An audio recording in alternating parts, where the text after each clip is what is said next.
안녕하세요. 오늘부터 전체 과학교육론에 대한 큰 그림을 보게 될 것입니다. 그런데 그보다 먼저 앞서 현대 과학교육이 어떻게 발달되었는가에 대한 이해가 필요합니다. 현대 과학교육의 발달 과정은 전체적인 어떤 세계사적인 관점에서 살펴볼 필요가 있습니다. 그래서 먼저 BC 5세기 고대 그리스 시대로 가보겠습니다. 보통 우리가 고대 그리스 문화를 융합의 시대라고 이야기합니다. 왜 그럴까요? 다음에 등장하는 인물들을 보면 확실하게 알 수가 있습니다.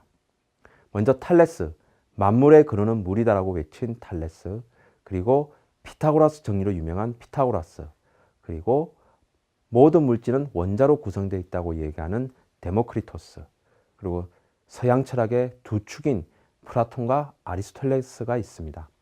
지금 등장한 인물들은 여러 교과에서 인용되고 사용되고 있습니다.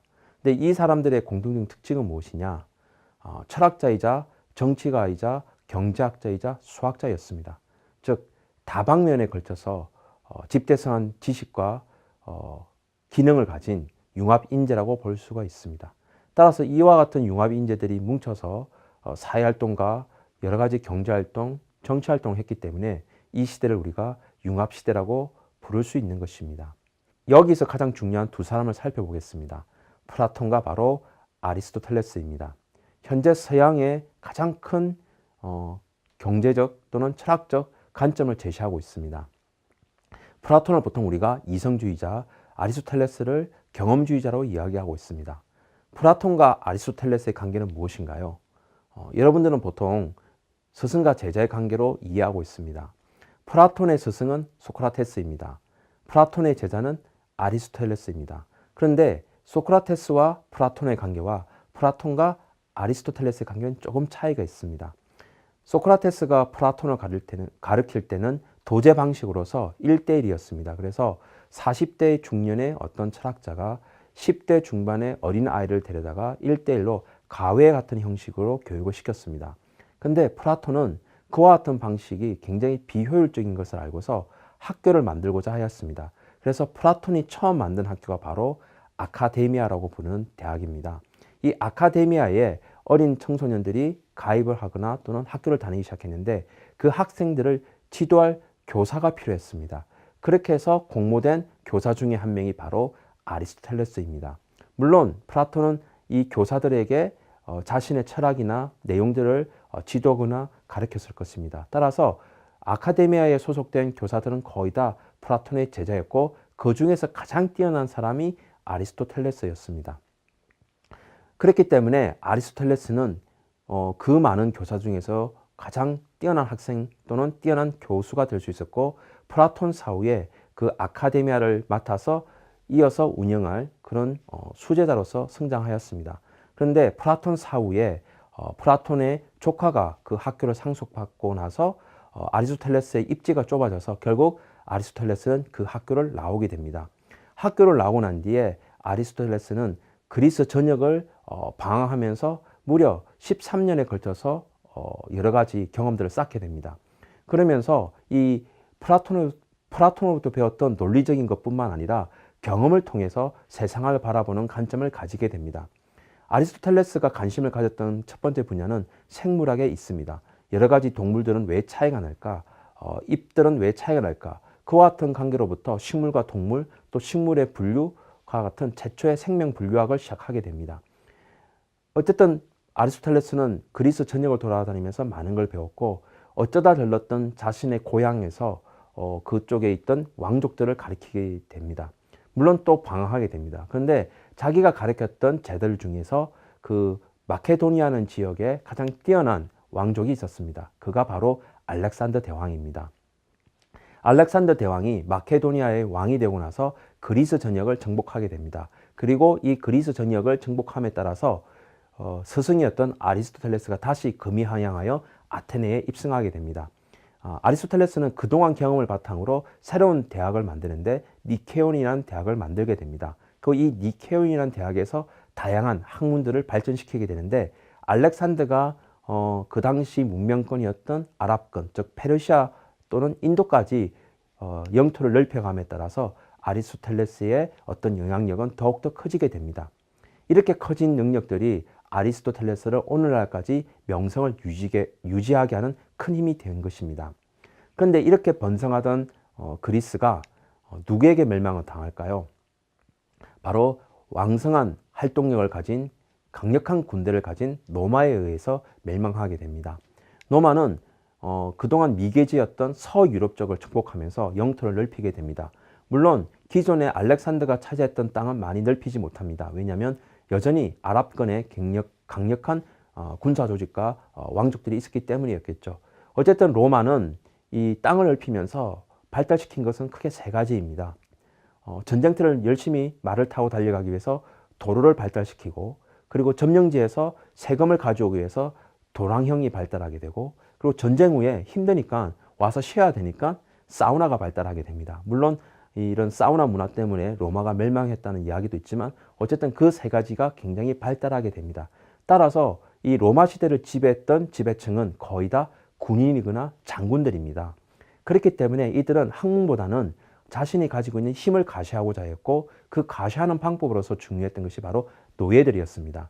점령지에서 얼마나 많은 노예들을 데리고 와서 농장을 운영하거나, 또는 싸움 잘하는 노예들은 검투사를 시켜서 누가 센 자기 검투사를 가지고 있느냐에 따라서 그 장군이 위대하냐 위대하지 않냐를 판가름하였습니다. 그런데 그리스 지역에서 잡아왔던 노예들은 대부분 학자 출신이 많았기 때문에 농사를 잘 짓는 것도 아니고 검투사를 잘하는 것도 아니었습니다. 근데 그들이 가지고 있는 능력은 자신의 지식을 글로 쓰는 거였기 때문에 글로 열심히 쓰는 기회를 주었습니다. 그래서 그리스 쪽에서 전쟁을 해서 노예를 많이 잡을수록 그 그리스 학자들이 쓴 책들이 늘어나게 되었습니다. 이때 쓰여진 책을 우리가 오늘날의 백과사전이라고 부르고 있습니다. 따라서 당시 로마 시대에서 백과사전, 책의 수가 많을수록 위대한 장군이었기 때문에 집에 책이 많을수록 내가 그만큼 위대하다는 것을 나타내게 됩니다.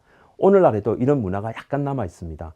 중세 영화를 보면 어떤 중세성에 가면 굉장히 높은 책장이 있고 사들이 타고 올라서 책을 꺼내는 장면들이 있습니다. 사실 그걸 다 읽어봤을까요? 제가 보기에는 왕의 어떤 권위를 나타낸다고 보여집니다. 최근에도 우리가 TV 프로그램에서 전문가 인터뷰를 하면 대부분 배경이 책꽂이가 나옵니다. 그 영향이 아닐까라는 생각도 들기도 합니다. 여하튼 이렇게 학문을 발달시키지 못했던 문화 속에서 노예로 잡혀갔던 그리스 학자들은 더 이상 참지를 못하고 탈출하기 시작합니다. 근데 탈출할 곳이 별로 마땅치가 않죠. 그래서 다시 아랍 쪽으로 넘어가게 됩니다. 첫 번째는 시리아, 두 번째는 이란, 이라크로 넘어가게 됩니다. 이란, 이라크로 넘어가면서 자신들이 먹고 살기 위해서는 어쩔 수 없이 고대 그리스 문명의 내용들을 시리아어로 그리고 아랍어로 번역하면서 그쪽에 있는 아랍권 문화를 교육하게 됩니다. 이 아랍인들이 그런 문화가 들어오면서 어떻게 보면 철학적인 발달, 기술적인 발달을 이루게 되면서 다시 한 번 더 힘을 키우게 됩니다. 따라서 이들 아랍인들이 다시 유럽 쪽으로 침범하면서 영토를 넓히게 됩니다. 이때 로마는 멸망을 하고 동로마와 서로마로 갈라지고 또 서로마는 다양한 왕국들로 쪼개지게 됩니다. 그렇지만 교황이라는 존재가 있으면서 교황권으로 전 유럽을 연대하고 있는 상황이 되었습니다. 그런데 이 교황권이 점점 약해지게 되죠. 왕족들이 힘이 세어지다 보니까. 그래서 이걸 탈피하기 위해서 교황청이 머리를 써서 일으킨 정쟁이 바로 십자군 원정입니다. 십자군 원정은 무려 200년 동안 7번이나 이루어지는데 영국의 리어 왕도 전쟁에 참여하고 프랑크의 왕족도 참여하게 됩니다. 유럽에 있는 대부분의 왕족들이 전쟁에 참여하게 되는데 한 번도 성공하지 못했죠. 포르투갈에 있던 왕자는 그 먼 바다를 건너서 예루살렘에 가기보다는 자신이 있던 지역에서 피레네 산맥을 넘으면 바로 아랍의 도시 국가들이 있었기 때문에 그것을 침공하기를 원했고 교황으로부터 그런 허가를 얻고서 드디어 이 피레네 산맥을 넘어서 아랍 국가를 침범하게 됩니다. 그런데 아랍 국가에 가서 이 포르투갈 왕자는 굉장히 놀라게 됩니다. 크게 놀란 게 세 가지가 있다고 그러는데 그 첫 번째는 도로에 벽돌이 깔려 있다는 사실을 알게 됩니다. 벽돌이 깔려 있다는 것은 바로 상하수도가 되어 있다는 이야기죠.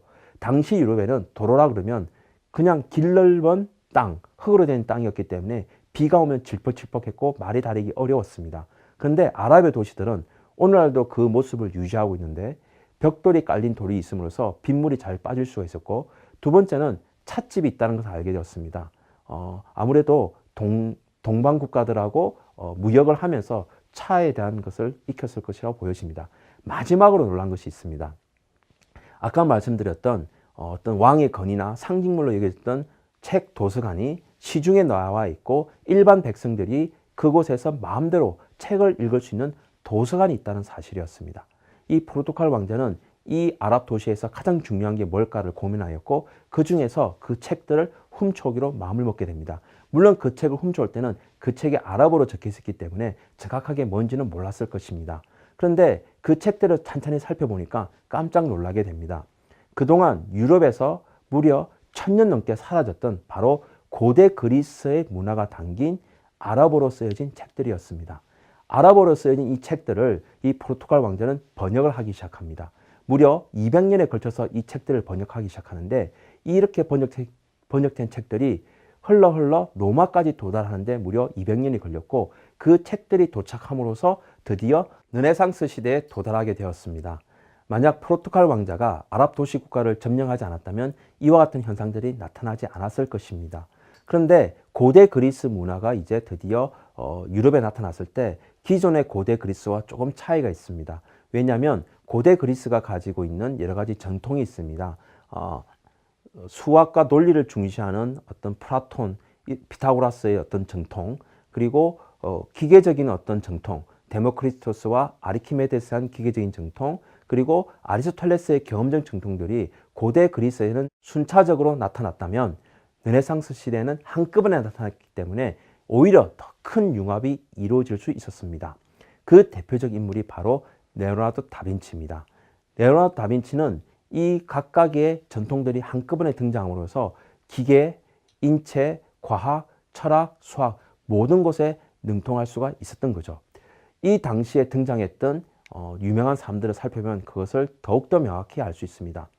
우리가 교과서에서 볼 수 있는 갈레이, 케플러, 베이컨, 데카르트, 뉴턴, 로버트 훅 거의 다 동시대 인물들입니다. 16세기, 17세기를 살았던 사람들로 오늘날까지도 교과서에 등장하고 있습니다. 근데 이 사람들은 우리가 과학자 내지는 수학자, 물리학자 이렇게 알고 있습니다. 하지만 이 사람들 역시 철학자이자 경제학자이자 신학자이자 정치가였습니다. 즉 무슨 얘기냐? 르네상스 시대에 등장했던 그 많은 과학자들도 역시 융합인재라고 볼 수 있는 것입니다. 이와 같이 융합적인 문화가 형성되었던 르네상스 시대를 거쳐서 근대 과학으로 들어오면서 융합은 계속 맥락을 유지하다가 어려움에 봉착하게 됩니다. 그것을 가장 잘 나타낸 예가 바로 윌리엄 휴얼에 관한 이야기입니다. 휴얼이라는 사람이 오늘날 다시 각광을 받는 것은 바로 통섭이라는 단어, 컨실런스라는 단어를 처음 만든 사람이기 때문입니다. 이 휴얼이라는 사람은 베이컨주의자로서 기납주의자입니다. 그래서 이 컨실런스라는 단어를 어떤 의미로 해석했냐면은 기납적 동조, 즉 어떤 한 분야를 잘 이해하고 통달하면 다른 분야를 이해하는데도 굉장히 쉽고 빠르게 할 수 있다. 이런 측면을 강조했습니다. 휴얼 역시 철학자이자 신학자이자 광물학자였습니다. 이 휴얼은 언어의 마술사였기 때문에 굉장히 많은 과학 분야에 기여하게 됩니다. 당시 패러데이가 학교를 다니지 않았기 때문에 영국의 과학자들로부터 굉장히 무시를 당했는데 그래서 자기가 연구한 업적을 새로운 용어를 정의하게 되면 남들의 비난을 받을까 봐 이 휴얼이라는 사람과 논의하게 됩니다.